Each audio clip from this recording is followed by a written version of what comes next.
जी बिस्मिल्लाहिर्रहमानिर्रहीम। मेरा नाम डॉक्टर मोहम्मद उस्मान है और आज मैं आपके सामने एक नया केस लेकर आया हूँ। तो चलें जानते हैं सबसे पहले इस केस की हिस्ट्री क्या है और बाद में फिर आपको इसके ट्रीटमेंट के बारे में बताएंगे और साथ साथ आपको दिखाएंगे भी कि हमने इस गोट के साथ या बकरी के साथ हमने क्या किया, इसका ट्रीटमेंट कैसे किया और साथ ये भी बताएंगे कि इसकी डायग्नोज हमने कैसे की है। तो वीडियो स्टार्ट करने से पहले आपसे छोटी सी रिक्वेस्ट है कि अगर आपने हमारे चैनल को सब्सक्राइब नहीं किया तो चैनल को सब्सक्राइब कर लें, लाइक करें और शेयर करें और साथ साथ ये बेल आइकन पे प्रेस करें ताकि हमारी हर नई आने वाली वीडियो आप तक पहुंचती रहे और आप इससे फ़ायदा उठाते रहें। तो चलते हैं वीडियो की तरफ।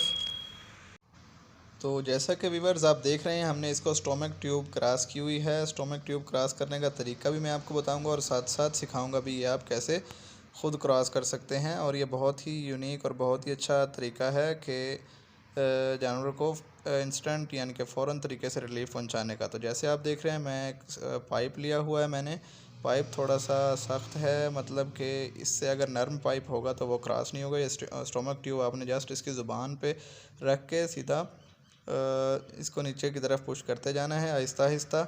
और ये देख लेना है कि ये अब एसोफेगस यानी इसकी खुराक वाली नाली में हो, इसकी सांस वाली में नाली में मत जाए। ठीक है, तो इस तरीके से इसको क्रॉस करना है। तो जैसा कि आप ये देख रहे हैं, ये बकरी बैठी हुई है। ये एक्चुअली 3 से 4 दिन पुराना केस है। इसको फार्मर ने बज़ाते ख़ुद अपने तरीके से बहुत सी मेडिसिन, बहुत सी ट्रीटमेंट इसको अपने तरीके से बहुत किए हैं, लेकिन ये ठीक नहीं हो पाई। तो चलते हैं अब इसके ट्रीटमेंट की तरफ कि हमने इसको डायग्नोज कैसे किया। तो जैसा कि आप देख रहे हैं, ये उठ नहीं सकती थी। इसके पेट के अंदर पानी पड़ चुका था, यानी कि इसका र्यूमन इंजेस्टा वो ऐसे ही था। यानी र्यूमन के अंदर जो भी इसके मटेरियल, जो भी पानी था, वो सब का सब एक जगह पे स्टिल उसी जगह पे खड़ा हुआ था और ऐसे ढोल की तरह बज रहा था, जो कि मैं आपको वीडियो में दिखाने वाला हूँ। जैसा कि आप ये देख रहे हैं, इसकी एक साइड से पानी आपको फील हो रहा है और मैं भी आपको दिखाऊँगा। ये देखें, ये पानी इसकी साइड पे, दोनों साइडों पे था। इस साइड पे ज़्यादा था। तो ये आप देख रहे हैं, मैं इसको पलपेट कर रहा हूँ, इसको चेक कर रहा हूँ, आपको दिखा रहा हूँ। ये सारा पानी था। तो बकरी ने बेसिकली क्या खाया है? बकरी ने बेसिकली रोटियाँ जिसको फंगस लगी हुई थी और साथ साथ कोई जहरीली जड़ी बूटियाँ और साथ ही इन्होंने इसको मेडिसिन वगैरह इस तरीके की दी हैं कि ये इनको डाइजेस्ट नहीं कर पाई और सब का सब ऐसे ही पड़ा रहा और साथ साथ इसने अच्छे तरीके से पानी भी पी लिया। ठीक है, जो कि इसके र्यूमन में ऐसे का ऐसे ही खड़ा रहा और साथ ही इसका छोटा पेशाब, जिसको यूरिन भी इसका बंद था और इसका रेक्टम के ज़रिए भी इससे ये कुछ पास नहीं कर रही थी। कोई फीसेस, कोई स्टूल किसी किस्म का कुछ नहीं पास कर रही थी।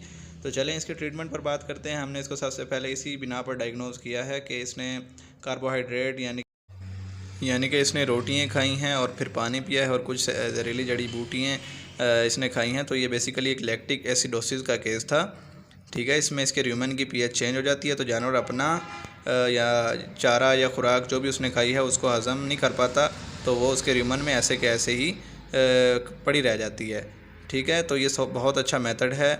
इसको स्टोमक ट्यूब क्रॉस करके सारे र्यूमन इंजेस्टा को हमने बाहर निकाला। आप भी इस तरीके से कर सकते हैं और ये बहुत ही अच्छा मेथड है। साथ साथ हमने इसको रिंगर लैक्टेट की ड्रिप, उसके अंदर हमने जी इसको लिवर टॉनिक थोड़ा सा और थोड़ा सा बी कम्प्लेक्स और साथ CPM क्लोफेनामिन मैलिएट और एंटीबायोटिक्स में हम इसको एनरोफ्लॉक्सासिन देंगे। तो ये ट्रीटमेंट हम इसका 2 से 3 दिन तक जारी रखेंगे। और साथ साथ जैसा कि आप देख रहे हैं, हमने इसको ये ड्रिप्स लगाई हुई हैं। तो जैसा कि व्यूअर्स आप देख रहे हैं, बकरी माशाल्लाह पहले से बहुत ही अच्छी कंडीशन में आ गई है। ट्रीटमेंट के बाद बकरी बहुत ही अच्छी कंडीशन में दोबारा से आ चुकी है। हमने इसका र्यूमन इंजेस्टा, जो कि स्टोमक में इसका जो भी मवाद था, जो भी पड़ा हुआ था, हमने इसको अच्छे तरीके से रिमूव किया है। इसका ट्रीटमेंट हमने यही 2 से 3 दिन तक मज़ीद करना है। और जैसा मैंने आपको बताया था कि इसका यूरिन भी बंद था, इसका पेशाब भी बंद था, तो अब इसने माशाल्लाह यूरिन पास करना स्टार्ट कर दिया है। उम्मीद करते हैं कि ये ठीक हो जाएगी। तो आपसे यही गुजारिश करूँगा कि आप अपने जानवरों का ख्याल रखें और अपने जानवरों को अपनी निगरानी में रखें, कोशिश करें।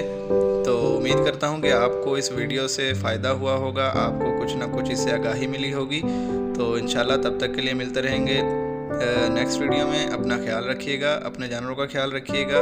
और छोटी सी गुजारिश अगेन है कि चैनल अगर सब्सक्राइब नहीं किया तो चैनल को सब्सक्राइब कर लें और साथ बेल आइकन पे प्रेस कर लें ताकि ऐसी वीडियोज़ आपको देखने का मौका मिलता रहे। शुक्रिया।